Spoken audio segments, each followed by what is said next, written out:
Now we're live. Excellent. Hi, Lumineers. Hello, everybody out there watching us on YouTube today, Learn It Live, Facebook. Thank you so much for being present with us. My name is Jamie Butler. I am a medium and an author. And today, of course, we have with us Brian Mercer, who is an author. Oh, I've got my name tag up on you. We're still learning the lingo here. Yeah, if they've tuned in before, they've figured that out. And it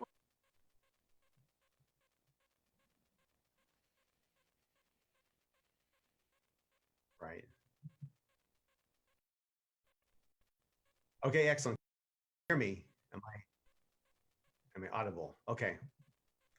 So yeah, so we have a special. I've had a special event happen about a year and a half ago in which my cat, who had just crossed over, um, uh, visited me after she had crossed over, and it was caught on my internet camera. And I haven't shared this with a lot of people because it's personal, but I'm gonna let it all hang out today. So let me know when you'd like to start that.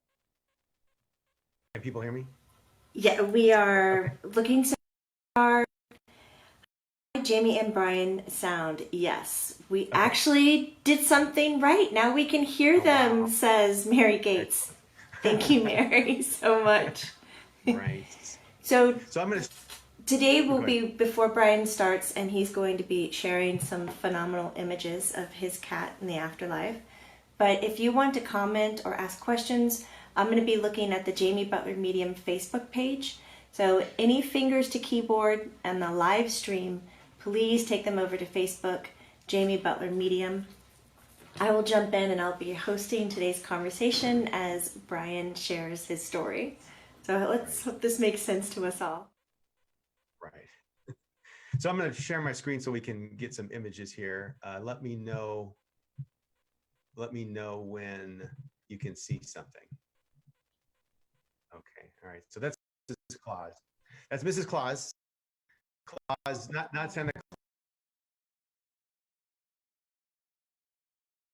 wife, but Claws. And this is a picture of her. And in this picture, she's like, I think 15 years old, and she is a Burman. And so I want to talk a little bit about her and her lead up to crossing over, because I think it will make it more impactful, and I think it will make the images that you'll see make more sense.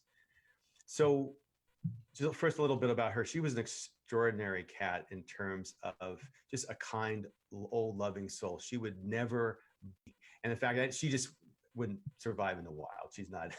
She's was definitely this old Yoda-like soul. One of the things that was the kind of interesting about her is, like, it's sloths and cats, when you in the morning when it's time to be fed, they'll come up and they'll bother you. Instead of doing that, she would actually get up next to me and she would make a chewing noise to say it's time for it's time for food, which I thought was very cute. And the other thing to say, and this maybe TMI, but so when I kiss her, sometimes on the head, I would make a like cute kissing noise, and I'd started doing this the last couple of years of her life, and then one time I noticed she was kind of licking my hand, and she was making that same noise, and I was like, what is, oh, she's making the kissing noise. It was just phenomenal. So what made our relationship even more impactful was that when after I got my divorce, she was like phenomenally helpful in taking care of me. And every night when I go to bed in this empty bed, she would crawl up to the side of the in front of me, and I'd be on my side, and she'd plop down in front of my chest facing away from me, and I would put my arm up next to her head, and she would put her head on my hand, and we'd sleep like that all night, and she would be there literally until I woke up, no matter what time I woke up. So very sweet. um, the other thing to know, that's it's important to know, is that she was in her latter years almost always on the bed, and that will make more sense when you see the images that come up. So in order to tell the story, I need to show you my other cats. um, this is at the very top is Mrs. Claus, and second is Wilson, and at the very bottom is Emily, and that's her as a kitten. And also important for the story is that those stairs leading up to the bed. So Mrs. Claus had arthritis in her front elbows. And so it was because she loved being in the bed, there was always some sort of way for her to get up and down on the bed. Later, when she actually comes to visit, there's a like carpeted cat cube that she would get up and down, used to get up and down. But it's important to know the position on the bed where she would do this. So that's where that is. And here's another picture of them. So it's Mrs. Claus on the left, Wilson on the right, and that's Emily grown up. And what's kind of funny is because she was almost always on the bed, there were times when Wilson, if she was off the bed, he'd be like, "What are you doing here? You should," and he'd herd her back on the bed. So here, this is Mrs. Claus. So this is taken in January, beginning of January 2018, just before she got sick, and she was apparently fine. She's 16 years old in this picture, so obviously she's not going to necessarily live that much longer, but there was no indication that she was ill, other than that for a couple of years she had some lower GI issues for which she was on medication, but there was nothing inherently wrong, except that in the months leading up to this photo, I noticed her fur started to get mats in it, and no matter how much I combed it out, they would get, and that happened to my other cat Lucy when she was ill. And so I was a little bit worried that, that was kind of some indication that something was wrong. So I took her to the vet, they did blood work, and everything was fine. But they shaved off her mats, and I wanted to show you a picture of her. This is like a week later after they shaved off her mats. She's lying down in front of the fireplace, and you can just see she's a little bit ragged looking. But otherwise, she seemed pretty healthy. Everything was going well. So now we're in second part of January. It's third weekend in January. It's my birthday weekend. And I noticed that she wasn't eating. And I noticed that she started having a little bit of diarrhea issues. And then one day, I think it was the Saturday or Sunday, she was walking in the hallway. Here's a picture of it. And she just got tired and she just sat down and just didn't want to go. Just kind of laid down. It's very sad. Yeah, I know. And so this is Wilson. Wilson is a sweetheart. He came over to make sure she was okay. He was kind of licking her.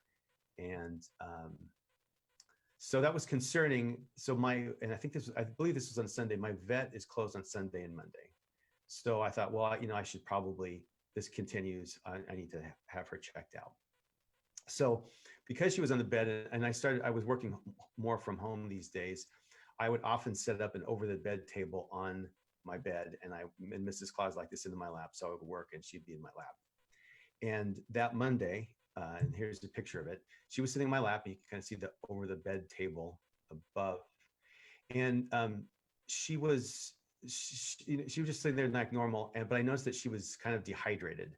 And one of the things you can do is if a cat is dehydrated, you can pinch the scruff of their neck and let it go. And if it doesn't immediately go back in place, if it's kind of sits up like a little tent, that's an indication they're dehydrated. So I noticed that, and I thought I need to definitely tomorrow I'll make an appointment for the vet. And just coincidentally, I got an instant message from a coworker who's also a cat person, and I mentioned it, and she said, "You need to take her to the emergency room right now." And so suddenly I was all alert. I took her in, and in fact, they said that she was dehydrated, and they did some tests, and they did a blood test, and they found that her red blood cell count had gone down precipitously low. And they said the only way, like a week or so before, she had this perfectly normal red cell blood count. So they said in order for her to have lost this much blood, she had to have a serious wound. And since they didn't see anything, they suspected that she was bleeding internally. And in fact, that's was probably why she had the diarrhea. So I was given the choice. They said the way she is right now, either you can put her to sleep now, or you can give her a blood transfusion, and it'll kind of perk her up for a little while. But the trouble is, because we don't know we can't get to whatever internal bleed is. And they had done some sort of X-ray, and they could see that her lower GI tract was kind of like all melting away in a way. So it was clear that there was no going to be life-saving surgery. So I could give her a blood transfusion and she'd be good for about a week. I could take her home, enjoy her for about a week. But they said, unless you plug, it's like filling up a bathtub without plugging the hole. Um, she would eventually be in the same situation.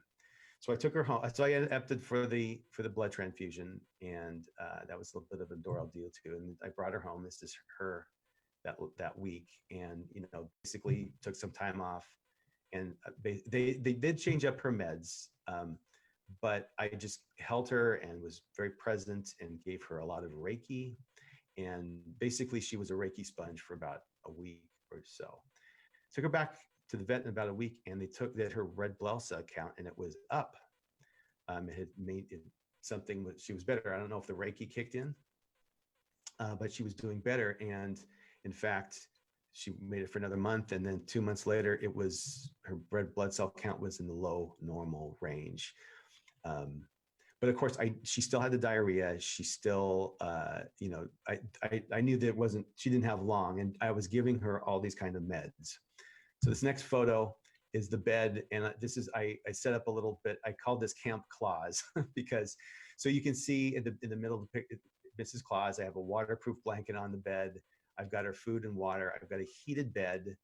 In the background, in the center, you can see I was giving her fluids subcutaneously every couple of nights because of the diarrhea. She was being dehydrated. But I want to point out, this is important, that you can see that now the carpeted cube on the lower left-hand side of the image that indicates that's how she would get up and down. Okay, so she's confined here, and I'm embarrassed to say she had like 10 medications that had to be spaced out over 5 different times. And so I couldn't really leave the house more than 8 hours at a time, which was rough. So what I did do when I was at the office is that I set up this webcam so that I could make sure she was eating. And the way the webcam worked, that if I was gone and it detected motion in the room, like if she got up to eat, it would take a picture of it and email it to me, and then I could log in live and just make sure she was eating. So she kept going. In about June, she kind of, her heart wasn't able to pump out the fluids that I was replacing from the diarrhea, so I had to stop that. And then I think it was in July, July 4th was like her last good day. July 5th, she stopped eating.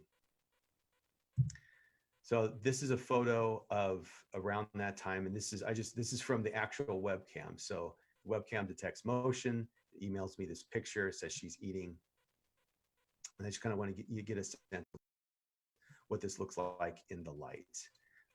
So she stopped eating, and but she was otherwise her normal self, except that she wasn't eating. And I resumed the giving her liquids, and at some point in time, I knew that she was getting close, because obviously if you're not going to eat, that's a problem. And around this time, the other cats started hanging around her. This is Emily sleeping outside the bedroom where she was confined, and this is very uncharacteristic. Here's Wilson sitting on my lap next to her, and you can see that. So Wilson's in the background, Mrs. Claus is in the foreground. You can see she's not feeling well.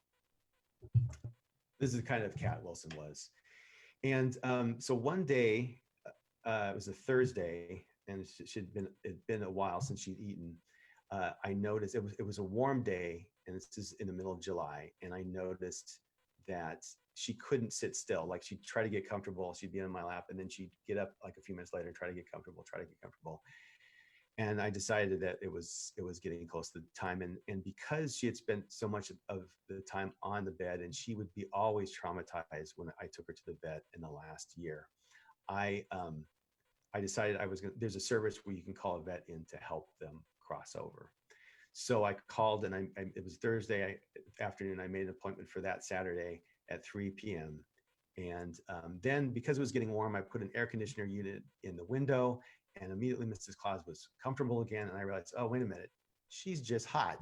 So I'm thinking, did I make a mistake calling? But I left the appointment for the Saturday, And it turns out it was a good thing, because by that Saturday morning, that Friday night, she refused even to take her meds. And I realized, it's time for me to let go. And then that morning, she wasn't even able to get up. So here's the picture from that morning. The other cats are hanging around. This is a first frame of a video I took. Wilson was just on the floor, and he was just meowing to no one. I mean, it was like he knew something was up. Because I just wanted to be as present as I could with Mrs. Claus, I set my watch alarm for a countdown, so I would know how much time I had left with her. So I didn't have to keep recalculating it. So I set it to count down to 3 p.m. when the vet was supposed to arrive. Oh my gosh. Yeah. I mean, and it's like just going to bed that night knowing she wasn't going to be around the next day is tough. But at the same time, it was a gift. This whole thing, it was a lot of work those last 6 months, but it was a gift to be able to actually show her how much I cared about her. And, because you can tell them, right? But you don't know. But I think she got that what I was doing. So this is just before Mrs. Claus is crossing over. Wilson sitting on the carpet cube. I had moved this and just kind of watching her. At this point, Mrs. Claus couldn't use the cube anymore. And I'm sitting on the part of the bed I always sat with her when I was working. And here's across the room, there's Emily. This was my room was thrashed during this time because it was just triage. It was just trying to keep her going for a little bit longer. And this is maybe half hour before she crossed over, waiting for the vet, and Wilson's sitting next to her. And this is the actual last picture taken of her when she was over. The vet arrived early, and it's like, if you're going to arrive early for an appointment, this is not one you necessarily want to do. And so yeah, so it was. She crossed over. It was very peaceful. I'm so glad it was in the bed. It was actually quite beautiful. And the cats were right there when it happened. And so, Jamie, I did what you recommended. I put her body out so the cats can smell it. What was interesting is they had no interest in they were just totally ignored it.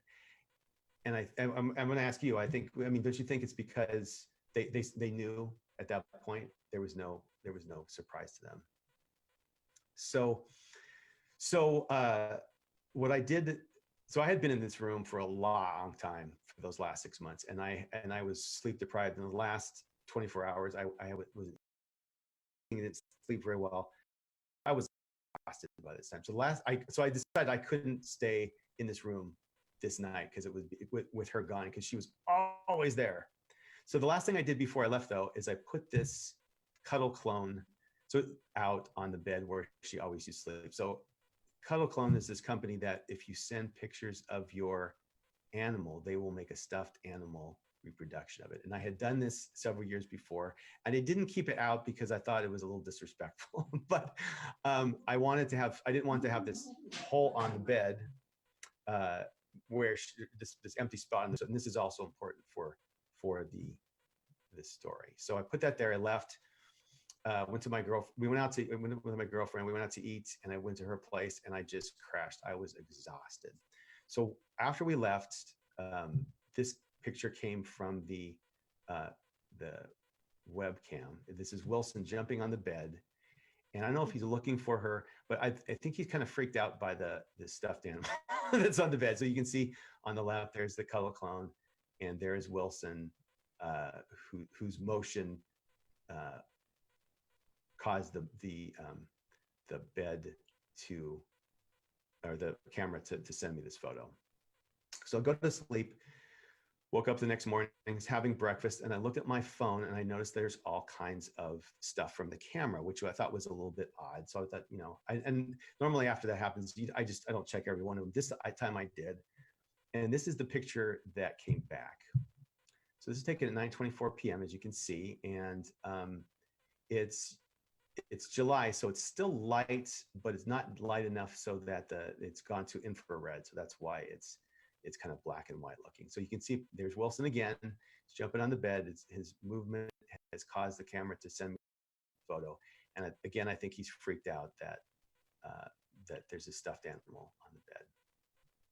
So about 25 minutes later, There's another photo that uh, comes out, and it says 9:51 p.m. Now you can see it on the left that there's no more light coming in through the window. It's dark, but basically it's the same photo. And so I'm thinking all these photos are going to be of Wilson jumping on the bed, freaking out that Mrs. Claus is gone, maybe looking for her, because that's the kind of thing he would done. And then at 10:16 p.m., this image came through. So I looked at that and I'm like, oh my God. So some movement was caused, and that comes through. Get a little emotional here. So I'm thinking, what the heck is that? So I looked at the next picture. This is taken, I think, 20 minutes later-ish. And it's a picture of this. I'm gonna go back to the first picture. So you can see what looks like, that's Mrs. Claus's shape. You can see the ears, her dark ears. It looks like she's facing away from the camera and toward where we always used to sit together and where she crossed over. And you can even see what looks like fur at the edges of the image. So this next image, first I didn't know what that was, but you can see there's kind of movement in the back. So I see back legs, I see a tail. It looks like she's jumped up on the bed where she always would jump on the bed before, and that's what the motion is. So now I have two images. I look again at the next email, and there's this image. And this one, I mean, the other two look more like a cat. This one is, I struggle. I mean, it's something, right? There was movement enough that it caused the camera to take a photo and email to me. What it looks like to me, and I'm gonna ask you, Jamie, what you think. It looks so. What I would sit there, and she would sit on my lap, and so it looks to me like a pillow shape, and my head and her sitting on my lap, but the pillow and the head are too small. But that's what it could look like. I don't know what do you see there? It looks like the back end of her, but To me, it looked just like what you were saying. Like if it was a small, tinier version of you propped up on the back side of the bed, you can see your head, the big pillow behind you, and you can see your legs. Right. I think it's her mimicking her favorite moments with you, right, and putting them out there. That's kind of what, and I kind of feel bad I wasn't there to see her. But all day that day, I had been a friend had advised me. She said, ask her to let you know that she's okay after she comes back. And I didn't expect this. I don't know what I expected, but I didn't expect this. And then I think it was almost about 49 minutes later, this image comes through. It's the last image of the day. I don't know what this is, because this is just a blob of light. So I'm looking at these, and I was blown away. My girlfriend's blown away, and we're like, what could this be? So I had a lot of time. I've had a lot of time to think about this, and it's like I don't think it's dust, but I wanted to just. So I've never had this happen before. So I had this camera in this room a while because I was, had to go to work at times, and I was checking up on her. And since there was never any kind of imagery like this with this camera. The other thing is that in order for this to send me a photo, it had to have had significant movement to show that there was, like dust isn't going to register motion and take a picture of it. It's always some sort of significant movement. Not just once, not just twice, not just 3 times, but 4 separate occasions. And then this happened the night she died. This is 7 hours after she crossed over. So, all the night times, Right. Right.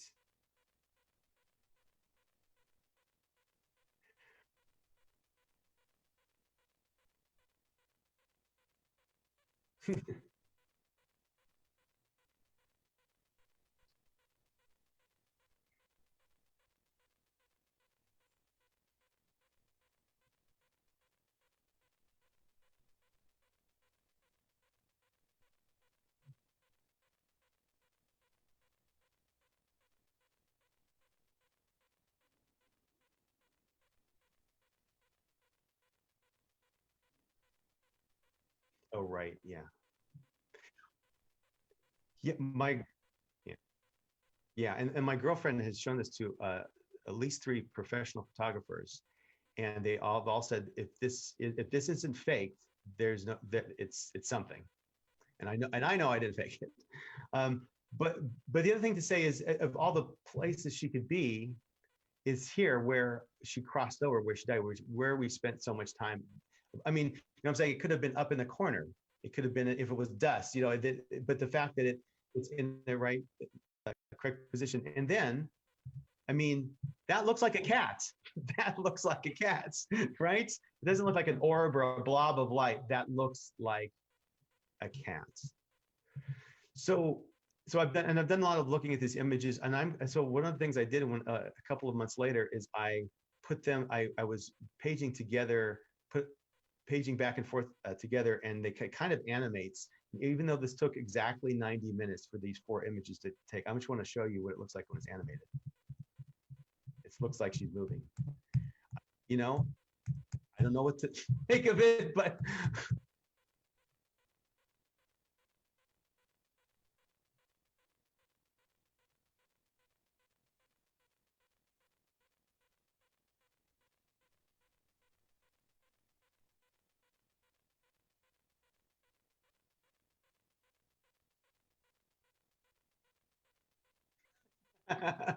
maybe not. Yeah, right. Exactly. Who's that?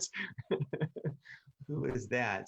The other thing I noticed too, when that I find interesting, just in terms from a little evidence perspective, I'm going to go back a couple. So here's Wilson jumping on the bed, and I want you to notice the wrinkles on the, you know, the comforter, and then you can see that the bed covers have moved. You know, so obviously what has happened is he's jumped on the bed and walked across it and made little footprint impressions. And so the pictures are different. But when you look at the pictures of this, there is no, because one of the things I've heard people say is, oh, it's one of your other cats and it's, you know, some light is shining on them. But there's no indication from the bed covers between these images that took 90 minutes to take that there's been any movement, you know, change in the covers. But between the Wilson ones, you can see that there are. So this absolutely changed the way I mourned for her, because it's like she was here. I actually framed the photos and I have them up on my wall. So when I get sad, I walk over to this photo and I just look at and just remind myself she's around. Now, for another show, Jamie, I have photo evidence of her coming back on other occasions. I have it. There were several nights where Emily saw something up in the corner of the bedroom, and I have photos and video of her studying this, and it's remarkable. And then I ended up buying a few months later, like watching, excuse me, the ghost shows, an EVP detector, because, you know, by then, Jamie, we were starting to work on the book. We were doing sessions with Maitland, and so I thought, well, I figured if she was around, that it would set off the not an EVP, what is electromagnetic frequency, EMF, excuse me, EMF detector, and it would there was this time when it did, and so I have some video of that to show on a future show. And finally, just so I don't end this on a total bumming note of all this crossover, here's a picture of, these are pictures of Mrs. Claus when she was a kitten. And here's my new kitten, Dandelion. So I don't have any direct evidence right so far that Mrs. Claus has come back, but there's one remarkable thing is that Mrs. Claus had a very unique meow, in that she would instead of meowing like normal cats, she'd go meh, and I and I would call it like it was like a lamb's bleat is what it sounded like, and Dandelion has that same voice. So, you know, so we'll see if she I just got her, so we'll get an indication if she the same cat. Brian, this is so incredible. So I switched views, and let me know if everybody, if you can hear me. But I was reading comments because I thought some of these were so spot on. Where Susan Weaver was saying that it looked like Mrs. Claus wasn't impressed with the cuddle clone. And so when she was jumping up on the bed, maybe she was dancing away from it like a little spring chicken. Right. Marshawn, hi Marshawn. She's saying that is definitely her and her light body. Um, and she's saying, which is a great reminder for all of us, is ask her to give a sign and she will give another sign. So you did mention that you brought out the electromagnetic reader, and you're going to show us some video of that. At some point, yeah. Oh my God, I can't wait for that. Even the body, Tina says, Tina Godin, even the body, the shape of the blob is just about the same, like circumference of her body and the living. Exactly. Like if you were to put those two photos together, she goes, that's what's catching my eye. Exactly. In fact, the photo, so this photo here, you can see the way she's sitting, it kind of mimics the the the the silhouette of this. Yeah, I mean, it's the right size and shape and placement on the bed to be a cat, right? And I just want to say, and not that I would ever do this. I mean, I didn't show this to many people. I haven't even showed this to most of my family because I was just very personal. But I have showed it to people who have lost animals, and it helps. It seems to help them. The other thing to say is, if I show it to someone, I can actually feel, sometimes I can feel chills coming from their direction. It's like it washes through me. It's the strangest thing. And they'll say, "Oh, I just got the chills," and it's like I will have felt that happen. But yeah, so it's clearly, it clearly seems to be her. But I was gonna say that if I was gonna like imagine, okay, what would a faked photo look like? What would I imagine? I would just have a picture of Mrs. Claus, and I would make it transparent. I certainly wouldn't have done a blob of light like this. It wouldn't have occurred to me to do that. So Hey, Brian, some people are asking, with your animals transitioned over, do you feel like they can come back and be your guide? yes, I and guide in what well, after Lucy crossed over, um, I talked to an animal communicator, and she was giving me writing advice in terms of my next project. But so yeah, I guess I suppose that's true. I would rather have them reborn than be a guide, but certainly I imagine she was around, to be sure. There are a ton of comments. Brian, I hope you have time later to go back and look at them. Just saying thank you Oh for yeah, yeah. being so open. Thank you for sharing. Everybody loves seeing how much you care and love your babies, especially the process of your hospice care. That's not something that's published a lot. So when we're going through it, we feel, and I speak in general, and so if this works for you, please go for it. But when I'm going through hospice care with my animals, I feel very alone in it because it's not like there's some kind of TV show or website or some book that you can kind of resort to. It's been in that book too. It's just something that's not really talked about. And as we're evolving and coming in from 3D to 5D, so it's moving away from the head, all the logic, and coming into the heart, where our animals communicate are very emotional, telepathy done with emotions, that when we're resonating on that level, we can feel exactly, now my chimes are going off, we can feel exactly what they need, and we now want to care and provide for them as the intelligent, emotional beings that they are. And I don't think we necessarily provided it like that in the past because of belief systems. Would you? Yeah, no, I think, well, one of the things that happens when I think that's true with anybody, anyone you love, uh, who is, terminally ill, is that everything stops, right? Time slows down, and in order, those 6 months, I had to be absolutely, when I was there, I had to be present. And so I have a tendency to I'm a big planner. I have a tendency to want to know what's next, and that's not always good if you want to be in the moment. And it was a 6 month lesson in just being in the moment and being with her, you know. And what you find out is you can be completely in the moment, and it's still not enough time. So if anyone's watching this, appreciate take 5 minutes out a day to just appreciate and be with your animal in the moment, because you want to do that when they're healthy, and we can get really busy.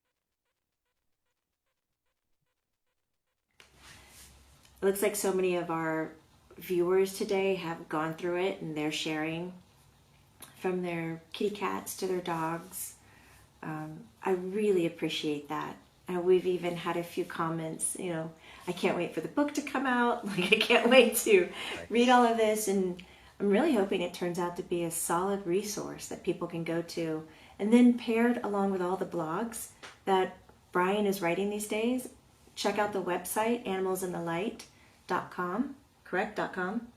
Right. So I don't, yes, animals in light. And one of the things I've been working on my latest blog entry, and it's been a little bit more emotional than I anticipated. So I was writing, the blog series I've been writing is about animals reincarnating. And I was talking about my own experience with Lucy reincarnating, and then now with wanting to have Mrs. Claus back, because I also asked Mrs. Claus in those last 6 months, hey, come back as another kitten. You'll have this new body. We can play. We can do stuff, and I promise to take good care of you. And so, but one of the things that you learn is you have to let go and let the animal come to you. You can't control that process. And so, the next blog entry is going to be about me picking out my new kitten, whose name is Dandelion, and really having to let go through the process. But also, I get a few signs that something is that it was the right move, and that she's okay, that this is the same animal. But one of the things you realize, and I'm gonna, anyone who has photos that like this that they can share, they're willing to let us share on the website, please go to animalsinthelight.com. There's a place to contact us, and you can't upload it, but just contact me and I'll be in touch via email, and we can arrange how to do that. Or if you have stories on your animal coming back. But now I forgot what I was saying. Anyway, so that's my next series is basically looking for Mrs. Claus to come back. Oh yeah, that was gonna say. I've had been in touch with people who have had animals reincarnate to them, and they're pretty certain that happens. And we have talked about how strange it is, where we know with 99% certainty that the animal that has crossed over has reincarnated and is sitting next to us, and at the same time we can be sad and miss the old animal. And so so anyway, it's been an emotional blog entry. Do you have any questions? Well, we have a few comments to begin with. Deb was talking about a movie that came out. Shannon was explaining that all of this is so true. You can't pick when they come back, or the form. And she laughs. She said it took 35 years for her dog to come back to her, and is a cat. And she just starts like laughing. I think it's brilliant. Where was this one? Jessica Sugarlong, I went through this with a few pets, and I had a hard time trusting the vets that they were making the correct decisions about my pet's care. It was so costly and upsetting. Oh, you're coming to Venice. Yay, Jessica. I'll be out in Venice in just a few weeks. She said she's going to be over there to see. But Bia says, that's so great, Brian. Thank you for sharing. Why do some animals show themselves and others not? I believe it, but I never saw my deceased animal, and I wish I could. What do you think, Jamie? Yeah. I personally think that we absolutely have the ability to see and communicate with them, but sometimes we've programmed ourselves to think that they're going to look just the same and show up just the same and do these expected characteristics that they had when they were living. So I would unzip it to anything as possible, relax a little bit. I would go sit in the favorite place that you guys maybe played once before or where your pet liked to be. And I would close my eyes. I'd invite them in, give them the space, and notice every subtle change. I wouldn't just look for the big firework sign. I mean, if we keep doing that, then our spirit friends, people and animals, have to jump through hoops constantly to trigger that firework sign where it's like those big aha moments. And then once it's over, you're like, but wait, I need another one. And I need it again and again and again. It's not really fulfilling. So when we start communicating like we're in a new kind of relationship, the new relationship that you can have with your spirit animal, your pet companion, your beloved in spirit, then it starts to feel more like you're in a new relationship rather than just hitting the bells, which somebody asked, can you explain the chimes again? Which you can't see. I'll try to bring them down next time. Maybe I'll set them in the center. Yeah, there's chimes. There's chimes above Jamie on her bookshelf, on the top of her bookshelf. They're like wind chimes, and they're hanging there. And every once in a while, they will just go off, and there doesn't appear to be any breeze because there's a plant next to them, and the plant doesn't move, but the chimes go off. Spirit loves hitting them whenever there's a big comment that we need to pay attention to. And it goes off night and day at really random. Sometimes super soft, sometimes really loud. I had one session in a reading, it went off almost 40 minutes straight, and I just about strangled it. I got up and I dismantled it. I couldn't take it anymore.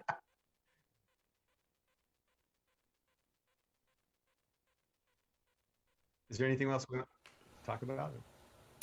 No, I think we are good. We're coming up to the end. I want to remind everybody who's here, if you love what's happening, please let us know, because this is where Brian and I are reading and collecting ideas of how you're processing the information and what questions you're asking and what you need. And again, Brian is writing blogs over at the website. They're stunning, animalsinthelight.com. These are recorded. They'll stay up on Facebook, YouTube, over on Learn It Live. And please come back and watch them anytime you'd like. But stay in touch with us. I think next time, which will be in 2 weeks, is that right? 2 weeks, yes. Yes, and please go to Jamie's website, her Facebook page, the JB Medium. Is that what it is? Okay, and like her page. It will help us get the book published and going. We have an agent. We're just waiting for the right time to give it to editors. We have a book proposal ready to go. We're actually working on content. And please go to animalsandlight.com. Contact me. Let me know if you have stories. It may be that we use those stories in our book. So it's a work in progress. So please let us know.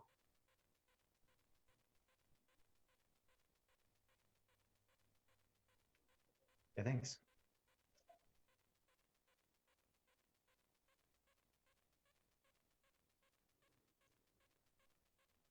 Are we still live?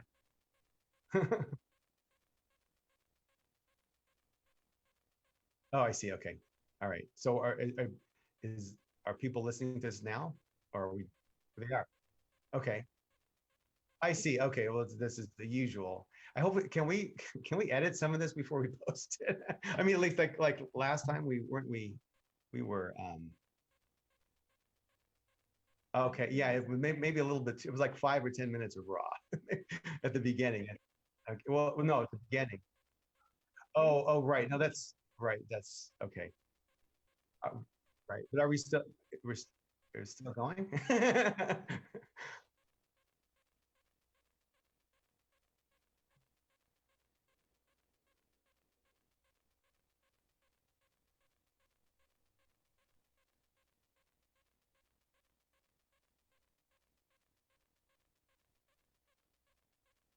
Thanks, guys.